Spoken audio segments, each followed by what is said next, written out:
माँ की बहू। साक्षी के पैदा होते ही उसकी माँ गुजर जाती है, जिसके बाद उसके पिता आलोकनाथ अकेले ही उसका पालन पोषण करते हैं। 16 साल की उम्र से ही साक्षी ने घर चलाने के लिए नौकरी शुरू कर दी थी। बेटी से बढ़कर एक बेटी की तरह वो अपने पिता को कंधे से कंधा मिलाकर काम में हाथ बटाती रहती है। साक्षी, मेरे होते हुए तुझे नौकरी करने की कोई जरूरत नहीं है। तेरे हर शौक पूरे करने के लिए मैं अभी जिंदा हूँ। और आपकी शौक का क्या पापा? आपके भी तो कुछ शौक होंगे ना, मुझे वही सब पूरे करने हैं।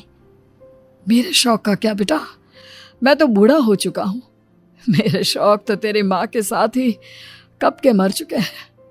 अब तो सिर्फ एक ही सपना है मेरा कि जल्दी से किसी अच्छे लड़के को देखकर तेरी शादी करा दूं।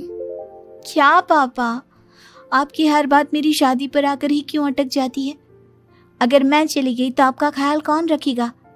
इसलिए मैं आपको छोड़कर कहीं नहीं जाऊंगी। अरे बेटा, एक ना एक दिन हर लड़के को जाना ही पड़ता है। तुझे भी जाना तो होगा ही। अपने पिता की बातों से निराश होकर साक्षी अपने रूम में चली जाती है। पिता से दूर होने के ख्याल से ही वो फूट फूट कर रोने लगती है। कुछ दिनों के बाद, आलोकनाथ जी, हमारी नजर में एक लड़का है। उसके पास बंगला, कार, सब कुछ है। सुना है करोड़पति लोग हैं वो। आप कहे तो आपकी बेटी के लिए बात करूं? अरे लेकिन हमारे इतने बड़े परिवार में अपनी बेटी ब्याहने की हैसियत नहीं है। उन सब की चिंता मत कीजिए। उन लोगों को दहेज वगैरह कुछ नहीं चाहिए। वो लोग तो सिर्फ अपने परिवार के लिए गुणी और संस्कारों से परिपूर्ण बहू चाहते हैं। अगर ऐसी बात है तो आप उन लोगों से मेरी बेटी के बारे में बात कीजिए। मेरी बेटी में वो सभी गुण हैं जो वो अपने परिवार की बहू के लिए चाहते हैं। इस तरह वो साक्षी का रिश्ता लेकर अर्जुन नाम की लड़की के परिवार के पास जाता है। साक्षी की फोटो देखकर लड़के वाले उसे झट से पसंद कर लेते हैं, जिसके बाद अर्जुन के परिवार वाले साक्षी को देखने उसके घर पहुंचते हैं। आलोकनाथ जी, हमें तो आपकी लड़की फोटो में ही पसंद आ गई, और फिर भाई साहब ने आपकी लड़की की तारीफ भी बहुत की है। अब तो बस आप हमें उससे मिलवा ही दीजिए। साक्षी बिटिया, बाहर आना तो। साक्षी। अपने पिता की आवाज सुनकर साक्षी तुरंत बाहर आ जाती है और एक एक करके सभी के पैर छूती है। आलोकनाथ जी, आपकी बेटी तो सच में बहुत गुणवान और संस्कारी लगती है। बिटिया, क्या क्या शौक है तुम्हारे? पापा, और अपनी ज़रूरतें पूरी करने के अलावा मेरे और कोई शौक नहीं है। आपने अपनी लड़की को सच में बहुत अच्छे संस्कार दिए हैं भाई साहब। इसे अपने घर की बहू बनाना तो हमारे लिए सौभाग्य की बात होगी। इस तरह सबकी राजी खुशी से अर्जुन और साक्षी की शादी भी हो जाती है। साक्षी की सास उसे एक माँ का भरपूर प्यार देती है और कभी उसे मायके की कमी महसूस नहीं होने देती। साक्षी बेटा, तू आराम कर। सुबह से घर के काम पर लगी है, थक गई होगी अब बिटिया। नहीं माँ, मैं ठीक हूँ, आप चिंता मत कीजिए। मैंने कहा ना, अपने रूम में जाकर आराम कर। अरे काम की टेंशन मत ले। अपनी सास की जिद के आगे हार मानकर साक्षी अपने रूम में चली जाती है। थोड़ी देर बाद उसका पति भी वहां पहुंच जाता है।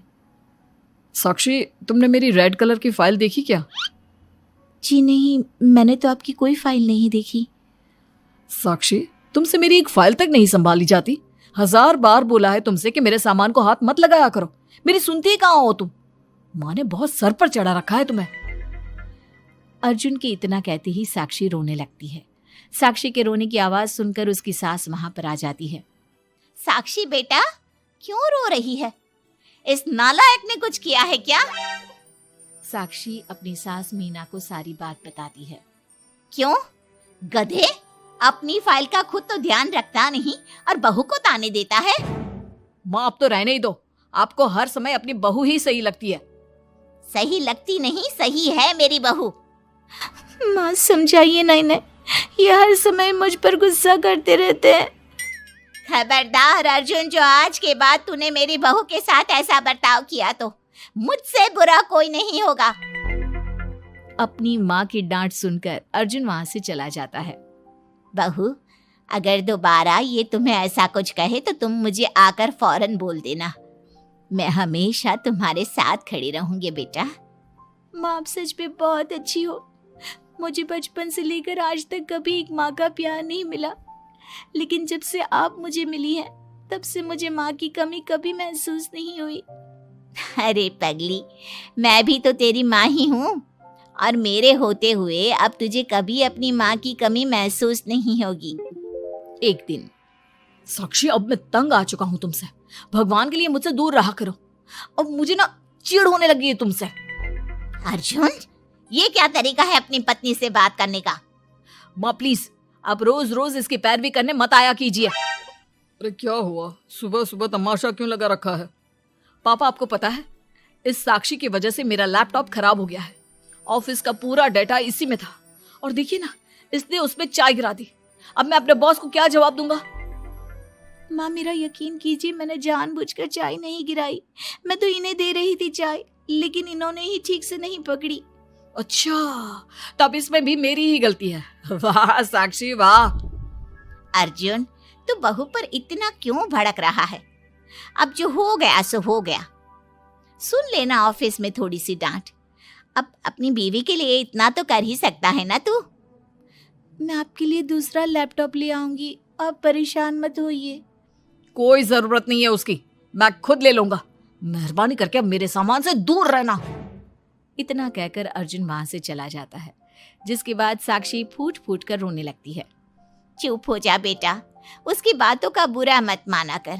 अरे वो तो पागल है। मीना के इतना कहते ही साक्षी उसे कसकर गले लगा लेती है। माँ, आप नहीं होती तो मेरा क्या होता? मैं बहुत भाग्यशाली हूँ जो भगवान ने मुझे सास के रूप में मेरी माँ लौटा दी है। बेटा, जीवन में ये सब चलता ही रहता है, ऐसी बातों को दिल पर नहीं लगाना चाहिए। चल अब अपने आंसू पोंछ और मेरे साथ काम में हाथ बटा। इतना बोलते ही मीना रसोई की तरफ चल देती है। साक्षी भी अपनी सास के पीछे चल देती है और सभी बातों को भूलते हुए खुशी खुशी काम पर लग जाती है। मन ही मन साक्षी अपनी सास को हर जन्म में अपनी माँ के रूप में मांगने के लिए भगवान से प्रार्थना करती रहती है। ऐसे ही दिन बीतते रहते हैं। मीना हर समय ढाल बनकर अपनी बहू के लिए खड़ी रहती। तभी एक दिन पड़ोसी, मीना, तूने अपने बेटे के लिए यह कैसी बहू चुनी है जिसकी माँ उसके पैदा होते ही गुजर गई? अरे ये तो कुलक्षणी है। ऐसों के घर का तो पानी भी नहीं पीना चाहिए, और तूने उस घर से लड़की चुन ली। ये सब फालतू बातें हैं, ऐसा कुछ नहीं होता। मीना, तूने उस बिन माँ की बहू को बहुत सर पर चढ़ा कर रखा है। अभी भी वक्त है, संभाल ले उसे। कहीं ऐसा ना हो कि तेरे हाथों से फिसल जाए तेरी बहू। ये तुम लोग क्या बोल रही हो? मेरी बहू बाकी बहू जैसी नहीं है, वो तो कोहिनूर से भी कीमती है मेरे लिए। हमारा काम था तुझे समझाना। बहू को कभी भी बेटे से बढ़कर प्यार नहीं देना चाहिए, वरना उन्हें बिगड़ते देर नहीं लगती। और यहाँ तो तेरी बहू बिन माँ के पली बड़ी है। न जाने उसके बाप ने कैसे संस्कार दिए होंगे उसे। चुप करो तुम लोग, मैं अच्छे से समझती हूँ तुम लोग मुझे मेरी बहू के खिलाफ भड़काना चाहते हो। देख मीना, हम तेरी सहेलियां हैं, तुझे भड़काकर हमें कुछ नहीं मिलने वाला, लेकिन बहू को इतना सर पर चढ़ाना ठीक नहीं। हमारा काम तो सिर्फ तुझे आगाह करने का था, बाकी मानना न मानना तेरी मर्जी। चल मीना, अब हम लोग चलते हैं, तू अपना ध्यान रखियो। इतना बोलकर सभी लोग वहां से चले जाते हैं, जिसके बाद मीना घंटों तक सोच में डूब जाती है और अपने बहू के प्रति इतनी सारी बातें सुनकर कहीं ना कहीं उसके मन में भी साक्षी के लिए हीन भावना जन्म लेती है। तभी वहां पर साक्षी भी आ जाती है।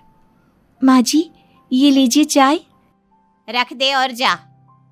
क्या हुआ माँ जी, आप कुछ उखड़ी उखड़ी सी लग रही हैं। कहाँ ना जाए यहाँ से, एक बार में तुझे सुनाई नहीं देता क्या? अपनी सास का बदला सा व्यवहार देख साक्षी तुरंत वहां से चली जाती है। अगले दिन, बहू, बहू कहाँ चली गई? साक्षी! जी माँ जी। ये क्या, घर इतना गंदा कैसे हो रखा है? कभी हाथ पैर भी मार लिया कर इधर उधर, वैसे तो सारा दिन घर में नाचती रहती है। मैं अभी पूरा घर अच्छे से साफ कर देती हूँ माँ जी। एक हाथ में झाड़ू और दूसरे हाथ में बाल्टी लिए साक्षी चुपचाप घर के कामों में लग जाती है। शाम में, साक्षी, ऑफिस में मेरी कल बहुत जरूरी मीटिंग है, मेरे कुछ कपड़े प्रेस कर दो, मुझे कल जल्दी निकलना है। जी अभी कर देती हूँ। साक्षी अर्जुन के कपड़े प्रेस कर ही रही होती है, तभी उसके ससुर उसे आवाज लगा देते हैं, जिस पर वो भागते हुए उनके पास जाती है। और थोड़ी देर बाद जब रूम में आती है तो वो देखती है कि अर्जुन के कपड़े बुरी तरह से जल चुके थे। मैंने कहा था ना तुमसे कि कल ऑफिस के मीटिंग में मुझे यही कपड़े पहनने हैं, उसके बाद भी तुमने मेरे कपड़े जला दिए। मुझे माफ कर दीजिए, मुझसे गलती हो गई। ये कोई छोटी मोटी गलती नहीं है, समझ में आ रहा है तुम्हें? शोर की आवाज सुनकर अभय और मीना भी वहां पहुंच जाते हैं। क्या हुआ, तुम दोनों लड़ क्यों रहे हो? पापा देखिए ना, इसने मेरी नई शर्ट जला दी जो मैं कल मीटिंग में पहनने वाला था। बेटा उसे मैंने ही आवाज दी थी, इसलिए वो शायद जल्दबाजी में प्रेस का बटन बंद करना भूल गई होगी। पापा अब आप भी माँ की तरह इसका साथ दे रहे हैं। अर्जुन, इस बार तू सही है और बहू गलत। आखिर वो इतनी लापरवाह हो कैसे सकती है? माँ जी प्लीज मुझे माफ कर दीजिए। अब तुम्हारी सजा ये है कि अभी और इसी वक्त तुम मेरे बेटे के लिए हूबहू ऐसी ही शर्ट ढूंढ कर ले आओ। जाओ। तुम्हारा दिमाग खराब हो गया है क्या? इस समय कहाँ जाएगी हमारी बहू? और अब तो सारी दुकानें भी बंद होने वाली होंगी। अगर दुकानें बंद हो भी गई होंगी तो उसे खुलवा कर मेरे बेटे के लिए शर्ट लेकर आओ। माँ रहने दीजिए, इन सब की कोई जरूरत नहीं है। पापा ठीक कह रहे हैं, इस समय कहाँ जाएगी ये? मैं कोई दूसरा शर्ट पहन लेता हूँ। मैंने जो कह दिया सो कह दिया। अब गलती इसने की है तो सुधारना भी इसे ही पड़ेगा। जाकर शर्ट लेकर आओ। मीना की बातें सुनकर साक्षी रोते हुए वहां से चली जाती है और रात के 10 बजे तक पति के लिए दुकानों पर जाकर कपड़े ढूंढती रहती है। थक हार कर करीब 12 बजे साक्षी कपड़े लेकर घर पहुंचती है। अर्जुन की ऑफिस के मीटिंग के लिए तुम्हें हूबहू वैसे ही कपड़े मिले या नहीं? ये रहे कपड़े मम्मी जी। साक्षी अपनी सास को कपड़े देकर जा ही रही थी कि मीना उसके हाथ में चोट देखती है। ये चोट कैसे लगी तुझे? पता नहीं, जल्दबाजी में शायद किसी चीज से लग गई होगी। इतनी बड़ी हो गई हो, अब अपना ध्यान रखना कब सीखोगी? आप तो जानती ही हैं माँ, मैं बिन माँ की पली बड़ी हूँ। माँ के ना होने के कारण मेरे सर पर इतनी जिम्मेदारियां थी जिन्हें निभाते निभाते मैं खुद का ख्याल रखना ही भूल गई। लेकिन आप जानती हैं माँ, मुझे अब भगवान से कोई गिले शिकवे नहीं है, क्योंकि भले ही उन्होंने मुझसे एक माँ छीनी है, लेकिन उन्होंने आपको मुझे दिया है और अब आप ही मेरी माँ हैं। इतना कहकर साक्षी माँ से चली जाती है। साक्षी की बातों को सुनकर मीना को भी अपने कहे और अपनी गलतियों पर पछतावा होने लगता है, इसलिए वो बिना खाए पिए ही सो जाती है। अगले दिन, माँ जी कल का सारा खाना तो ऐसे ही पड़ा है, आपने अच्छे से खाना नहीं खाया था क्या? मुझे भूख नहीं थी कल। साक्षी अपनी सास के दर्द को समझ जाती है और उसका हाथ पकड़ते हुए कहती है, चलिए माँ जी, मैंने आपके लिए आपकी फेवरेट छोले भटूरे बनाए हैं। आपने कल रात से कुछ नहीं खाया था ना, इसलिए सुबह उठते ही मैंने पहले आपके लिए खाना बनाया है। खाना तो तूने भी नहीं खाया होगा ना, चल जाकर पहले तू खा ले। माँ जी क्या हम साथ बैठकर खाना नहीं खा सकते प्लीज? बहुत दिन हो गए हैं। साक्षी के इस तरह बोलने से मीना का दिल पिघल जाता है और वो मान जाती है। साक्षी मीना के लिए खाना लगाती है, जिसका पहला निवाला मीना अपनी बहू को खिलाती है। मुझे माफ कर दे बेटा, मैं जानती हूँ पिछले कुछ दिनों से मैंने तुझे बहुत चोट पहुँचाई है, हो सके तो मुझे माफ कर देना। नहीं नहीं माँ जी, आपका पूरा हक है मुझे डांटने का। मुझे आपकी किसी भी बात का कभी बुरा नहीं लगा।